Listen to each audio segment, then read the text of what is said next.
19वां अध्याय। मेरे गुरु कोलकाता में प्रकट होते हैं श्रीरामपुर में।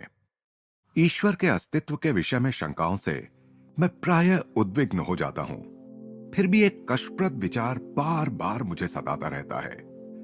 क्या आत्मा में ऐसी संभावनाएं नहीं हो सकती जिन्हें मानव जाति ने कभी प्रयुक्त ही ना किया हो? यदि इन संभावनाओं का पता मनुष्य नहीं लगा पाता, तो क्या वह अपने वास्तविक लक्ष्य से चूक नहीं जाता? यह मंतव्य पंथी छात्रावास के कमरे में मेरे साथ रहने वाले द्विजेन बाबू ने तब प्रकट किया जब मैंने उन्हें अपने गुरु से मिलने के लिए कहा। श्री युक्तेश्वर जी तुम्हें क्रिया योग की दीक्षा देंगे, मैंने उत्तर दिया। उससे एक दिव्य आंतरिक विश्वास के द्वारा ऐसी द्वंद्वात्मक वैचारिक खलबली शांत हो जाती है। उस दिन शाम को द्विजेन बाबू मेरे साथ आश्रम आए। गुरुदेव के सानिध्य में उन्हें ऐसी आध्यात्मिक शांति का लाभ हुआ कि शीघ्र ही वे नियमित रूप से आश्रम आने लगे। दैनिक जीवन की छोटी मोटी आवश्यकताओं की पूर्ति में व्यस्त रहने से ही हमारी गहनतम आवश्यकताओं की पूर्ति नहीं हो जाती, क्योंकि मनुष्य में ज्ञान की भी स्वाभाविक तृष्णा होती है। मेरे गुरु की बातों से द्विजेन बाबू अपने अंतर में एक क्षण भंगुर जन्म के उथले अहंकार से अधिक गहरे सच्चे आत्मस्वरूप को खोजने का प्रयास करने में प्रेरित हुए। द्विजेन और मैं दोनों ही श्रीरामपुर कॉलेज में बीए की पढ़ाई कर रहे थे। इसलिए हमारी यह आदत ही बन गई कि कॉलेज से छुट्टी मिलते ही दोनों साथ साथ चलकर आश्रम पहुंच जाते थे। हम प्रायः श्री युक्तेश्वर जी को दूसरे तल्ले की बालकनी में खड़े देखते, और जैसे जैसे हम आश्रम के करीब पहुंचते, वे हमारी ओर देखकर मुस्कुराते रहते।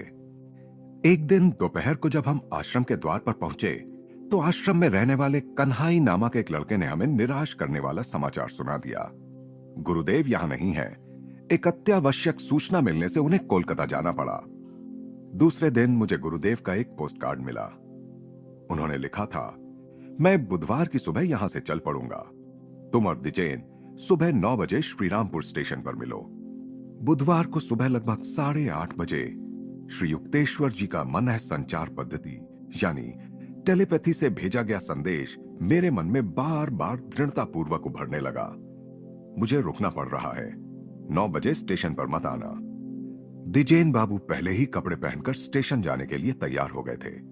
तभी मैंने उन्हें यह नवीनतम संदेश सुनाया। तुम और तुम्हारी अंतर प्रेरणा। उनकी आवाज में तिरस्कार की धार थी। मैं तो गुरुदेव के लिखित संदेश पर ही विश्वास करना श्रेष्ठ समझता हूं। मैंने अपने कंधे उचकाए और शांत निश्चय के साथ बैठ गया। द्विजेन बाबू गुस्से में बड़बड़ाते हुए दरवाजे से बाहर गए और उसे जोर की आवाज के साथ अपने पीछे बंद कर चले गए। कमरे में कुछ अंधेरा सा होने के कारण मैं बाहर सड़क की ओर खुलने वाली खिड़की के पास सरक गया।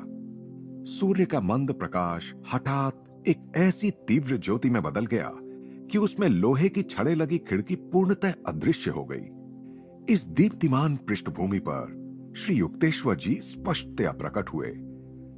विस्मय विमूढ़ सा होकर मैं तुरंत कुर्सी से उठ खड़ा हुआ और उन्हें प्रणाम करने के लिए झुका।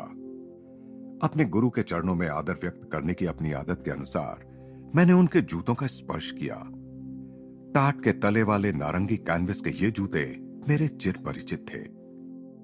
उनका गेरुआ वस्त्र उड़ उड़कर मेरे शरीर का स्पर्श कर रहा था। न केवल उनके वस्त्र की बुनाई को ही, बल्कि उनके जूतों के खुरदरेपन को और उनके भीतर हाथों को लगते उनके पांवों की उंगलियों के दबाव को भी मैं स्पष्ट रूप से अनुभव कर रहा था। आश्चर्य से अवाक खड़ा होकर मैं प्रश्नार्थक दृष्टि से उनकी ओर देखता रहा। मैं खुश हूं कि तुम्हें मेरा मन है संचारित संदेश मिल गया। गुरुदेव का स्वर शांत और सदा की तरह ही सहज था। अब कोलकाता में मेरा काम समाप्त हो गया है और 10 बजे की गाड़ी से मैं श्रीरामपुर पहुंच रहा हूं। मैं अब भी अवाक ही रहकर उनकी ओर देख रहा था। श्री युक्तेश्वर जी कहते गए, यह कोई आभास नहीं, बल्कि मेरा हाड़ मांस का शरीर है। पृथ्वी पर अत्यंत दुर्लभ यह अनुभव तुम्हें प्रदान करने की आज्ञा मुझे ईश्वर ने दी है। मुझे स्टेशन पर मिलो। अभी मैं जिस परिधान में हूं, उसी परिधान में तुम और द्विजेन मुझे अपनी ओर आते देखोगे। मेरे आगे आगे उसी ट्रेन से उतरा एक छोटा बच्चा हाथ में चांदी का लोटा लिए चल रहा होगा। मेरे गुरु ने अपने दोनों हाथ मेरे मस्तक पर रखकर आशीर्वाद दिया। जैसे ही उन्होंने विदा लेने के लिए तबे आशी कहा, मुझे एक अजीब प्रकार की गड़गड़ाहट सुनाई देने लगी। उस तीव्र प्रकाश में धीरे धीरे उनका शरीर विलीन होने लगा। पहले उनके चरण और टांगे विलीन होकर अदृश्य हो गए, बाद में धड़ और फिर सिर, जैसे किसी लेखपट को कोई नीचे से ऊपर की ओर लपेट रहा हो। अंतिम क्षण तक मेरे बालों पर हल्के से टिकी उनकी उंगलियों का स्पर्श मैं अनुभव कर रहा था। धीरे धीरे वह दीप्तिमान प्रकाश लुप्त हो गया। अब मेरी दृष्टि के सामने छाने लगी खिड़की और मंद सूर्य प्रकाश के अतिरिक्त कुछ नहीं रहा। मैं यह सोचता हुआ अर्धग्लानि की अवस्था में खड़ा रहा कि कहीं मैं चित्त भ्रम का शिकार तो नहीं हो गया था। शीघ्र ही द्विजेन बाबू मुंह लटकाए कमरे में दाखिल हुए। गुरुदेव ना तो 9 बजे पहुंचने वाली गाड़ी में थे और ना ही 9:30 बजे पहुंचने वाली गाड़ी में। उनके स्वर में अपनी भूल के एहसास की किंचित सी झलक थी। चलो, मैं जानता हूं वे 10 बजे की गाड़ी से आ रहे हैं। मैंने द्विजेन बाबू का हाथ पकड़ा और उनके विरोध की ओर कोई ध्यान न देकर उन्हें अपने साथ खींचता ले गया। लगभग 10 मिनट में हम लोग स्टेशन पहुंच गए, जहां गाड़ी अभी अभी आकर रुक ही रही थी। पूरी गाड़ी गुरुदेव के तेज के आलोक से भरी हुई है। वे इसमें हैं। आनंद से मेरे उद्गार निकले। तुम ऐसे ही सपना देख रहे हो? द्विजेन बाबू उपहास के साथ हंस रहे थे। हम यहां खड़े रहते हैं। मैंने अपने मित्र को गुरुदेव हमारी ओर किस प्रकार आएंगे वह सब बताया। जैसे ही मेरा वर्णन समाप्त हुआ, श्री युक्तेश्वर जी हमें दिखाई पड़े। उन्होंने वही कपड़े पहन रखे थे जो थोड़ी देर पहले मुझे दिखाई दिए थे। वे धीरे धीरे एक चांदी का लोटा पकड़े चल रहे बच्चे के पीछे आ रहे थे। अपने विचित्र एवं अपूर्व अनुभव पर मैं एक क्षण के लिए भय से सिहर उठा। मुझे ऐसा लग रहा था मानो 20वीं शताब्दी का भौतिकतावादी संसार मेरी पकड़ से फिसल रहा है। क्या मैं उस प्राचीन काल में पहुंच गया था जब ईसा मसीह पीटर के सामने सागर जल पर प्रकट हो गए थे? जब ईसा की कोटि के आधुनिक योगी श्री युक्तेश्वर जी उस स्थान के समीप आ गए जहां द्विजेन और मैं अवाक खड़े थे, तब गुरुदेव ने द्विजेन की ओर देखकर मुस्कुराते हुए कहा, मैंने तुम्हें भी संदेश भेजा था, पर तुम उसे ग्रहण नहीं कर सके। द्विजेन बाबू चुप थे, पर संदेह के मारे मेरी ओर क्रोध भरी दृष्टि से देख रहे थे। अपने गुरुदेव को आश्रम में पहुंचा देने के बाद द्विजेन बाबू और मैं श्रीरामपुर कॉलेज की ओर जाने लगे।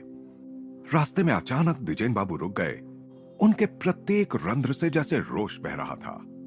तो गुरुदेव ने मेरे लिए संदेश भेजा था, फिर भी तुमने उसे छुपा कर रखा। इसका कोई कारण बता सकते हो? यदि तुम्हारे मन का दर्पण अशांति से इतना चंचल है कि गुरुदेव के निर्देशों को तुम उसमें पढ़ नहीं पाते, तो इसमें मैं क्या कर सकता हूं? मैंने पलटकर जवाब दिया। द्विजेन बाबू के चेहरे से क्रोध लुप्त हो गया। अब मेरी समझ में आ रहा है तुम क्या कहना चाहते हो, उन्होंने खेद भरे स्वर में कहा। परंतु फिर भी कृपा करके मुझे यह बताओ कि लोटा पकड़े बच्चे के बारे में तुम्हें पूर्व जानकारी कैसे मिली? उस दिन प्रातःकाल छात्रावास में गुरुदेव के प्रकट होने की अलौकिक कहानी जब तक मैंने पूरी की, तब तक हम श्रीरामपुर कॉलेज पहुंच चुके थे। द्विजेन बाबू ने कहा, तुम्हारे गुरु की शक्तियों का जो वर्णन मैंने अभी अभी तुमसे सुना है, उसके आगे तो लगता है कि संसार के सारे विश्वविद्यालय शिशु विद्यालय मात्र हैं।